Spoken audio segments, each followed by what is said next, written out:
بسم الله الرحمن الرحيم.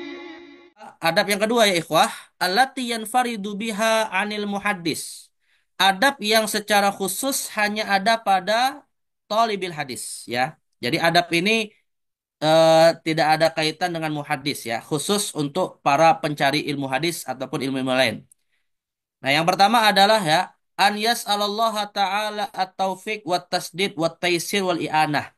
Memohon kepada Allah Subhanahu wa taala diberikan taufik, diberikan tasdid ya. Tasdid itu artinya diberikan jalan yang benar, wat taisir, kemudahan, wal i'anah, pertolongan. Untuk apa? Ala dhabtihi al hadis wa fahmi. Untuk bisa menghafal hadis dan memahaminya. Ya, ya kalau muhadisnya sih sudah hafal ya. Kalau muhadisnya mah sudah nggak usah ditanya karena memang dia menyampaikan hadis gitu ya. Tapi ini yang baru mendengar, baru belajar, maka khusus memohon kepada Allah diberikan kemudahan untuk bisa menghafal dan memahaminya.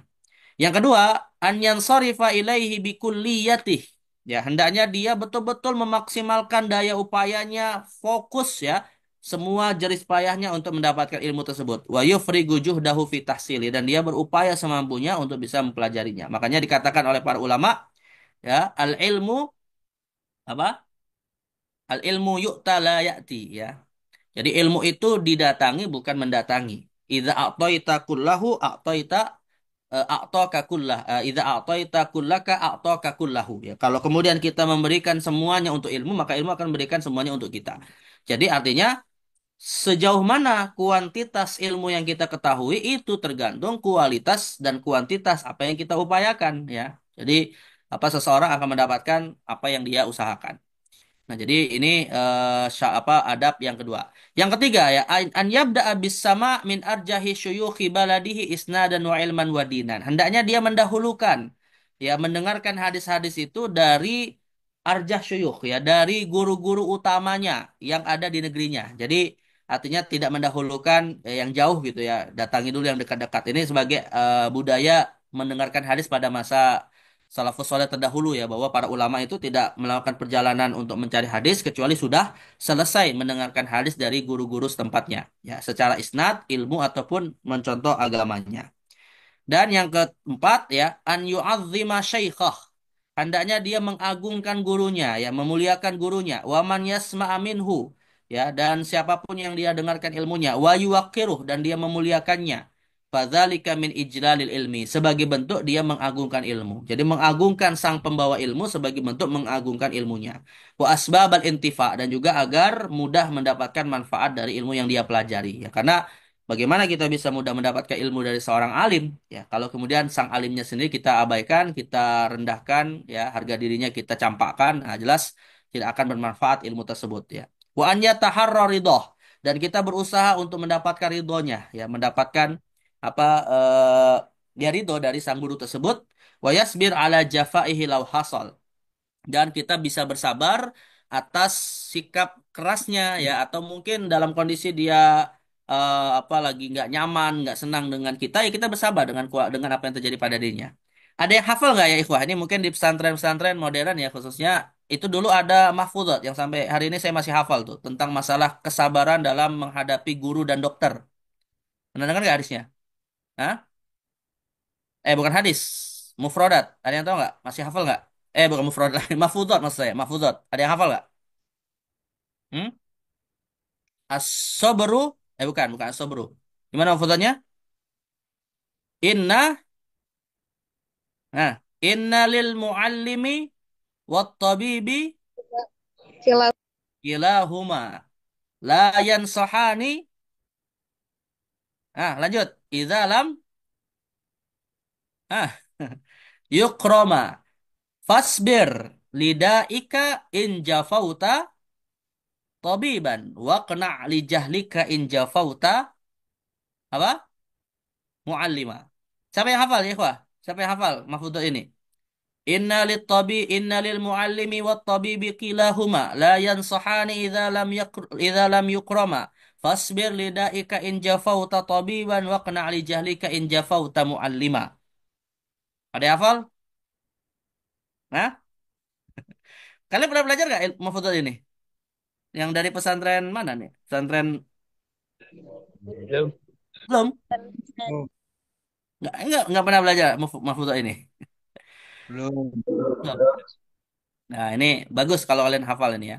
Jadi dia salah satu nasihat para ulama tentang bagaimana kita memuliakan seorang guru dan dokter ya.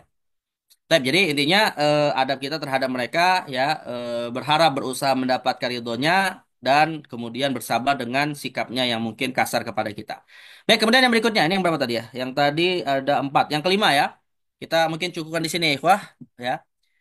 An yurshida zumala'ahu wa ikhwanahu fit talabi ila ma dhafara bihi min fawaid.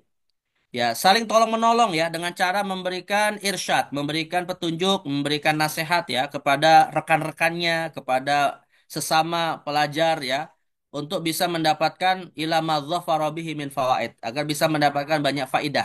Artinya tidak bakhil ilmu ya ikhwah. Tidak bakhil ilmu. Tapi dengan catatan ya, bukan tidak bakhil ilmu itu pada saat ujian. Kalau pada saat ujian bakhil nggak ilmunya? Hah? Boleh nggak kita berbagi ilmu saat ujian ya ikhwah? Boleh nggak? Ya, kalau dasar ujian memang nggak boleh, ya harus harus masing-masing. Ya. Tapi tidak bakhil ketika belajar, ya, ya tidak boleh saling tolong menolong dalam kemaksiatan, ya. Nah, wala yaktumha anhum dan janganlah menyembunyikan ilmu, jangan pelit ilmu kepada teman-temannya, ya. Fa inna kitman al fawaid al ilmiyah anit talabah lu'mun. Karena menyembunyikan faidah apa bagi para murid yang lain itu sebagai bentuk sikap yang buruk, yang tercela ya. Yaqa'u fihi jahalatut thalabah al-wudu'a ya.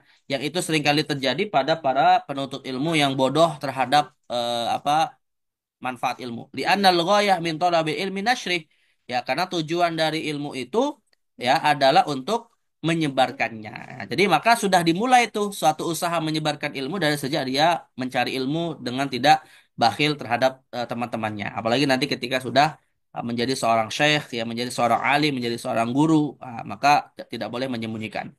Yang terakhir ya, Allah yamna'ul haya awil kibar minas sa'yi fis sama'i wa tahsili wa akhdhi ilmi. Jangan sampai ya ada rasa malu dan rasa sombong untuk mendengarkan dan mengambil ilmu dari orang yang berilmu. Walau mimman huwa dunahu fis sinni awil manzilah. Bahkan sekalipun kepada yang secara umur lebih rendah daripada kita atau mungkin strata sosialnya lebih lebih rendah daripada kita. Ya, jangan sampai yang namanya rasa malu dan rasa sombong itu menghalangi kita untuk belajar. Makanya ya ikhwah, hafalkan ini ya, ada satu nasihat para ulama yang mengatakan ya, Ithnani la yata'allamani. Atau ada yang mengatakan mimani la yata'allamani. Ada dua huruf mim yang tidak akan pernah belajar. Al-mustahi wal mutakabbir. Saya bisa ngulangin? Siapa yang bisa ngulangi? Hah? Mimani la yata'allamani. Al-mustahi wal mutakabbir. Apa artinya ya, ikhwah? Hmm? Ada itu artinya nggak?